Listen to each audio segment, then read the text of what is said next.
ভাই কখনো শুনছেন পাগলের হয়েছে মাথা খারাপ? বর্তমানে বাংলাদেশের রাজনীতিবিদদের অবস্থা হয়েছে এটা, যে পাগলের হয়েছে মাথা খারাপ। কীরকমের শোনেন, মানে দেখতেছি বিএনপির এক নেতা, সে হচ্ছে থাবরান্ন কমিটির সেক্রেটারি বিএনপির, সে প্রতিনিয়ত মানুষের থাবড়ায়, সেই নয়ন, সে বলতেছে তারেক রহমান জানেন নাকি জুলাই ২১-এর নায়ক আপনি।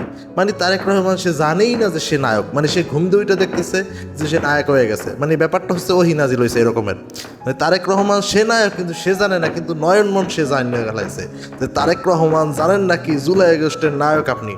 গেল, ভালো কথা, আমরা জানলাম, তারেক রহমানও জানলো যে জুলাই ২১-এর নায়ক সে। এখন সকালবেলা উঠা বিএনপির আরেকজন লোক যে হয়েছে খালেদা জিয়ার উপদেষ্টা ফজলুর রহমান ওরফে ফজু পাগলা, সে আবার উঠে বলতেছে কি, যারা এই জুলাই ২১ ঘটাইছে তারা হইলো সব দেশ বিরোধী শক্তি, তারা হইলো রাজাকারের বাচ্চা।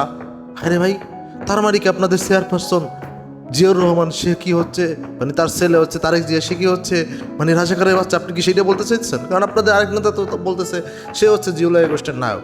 মানে কে কি বলতেছে, মানে কিচ্ছু কোনো ধারণা নাই।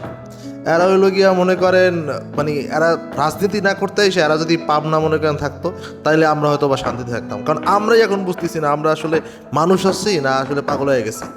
আমি কি বলবো, ওদিকে আবার নুরু, যাকে আমরা বিকাশ নূর হিসেবে চিনি, সে বলতেছে কি যে এই ফজলুর রহমান সে একজন মুক্তিযোদ্ধা, সে একজন বিশাল রকমের ভালো লোক, তার বিরুদ্ধে ছাত্ররা কেন এরকমের কটূক্তি করলো, তারে কেন অপমানজনিত কথা বলল, এবং এই মবটা করছে বিএনপি, এটা সামাল দিতে পারে নাই, বিএনপি উল্টা হচ্ছে গিয়ে আপনার ফজলুর রহমান সাহেবের উপরে আপনার যেটা করছে সেটা ঠিক করে নাই, তাকে শোকাজ করছে, এটা তো বিএনপি ঠিক করে নাই।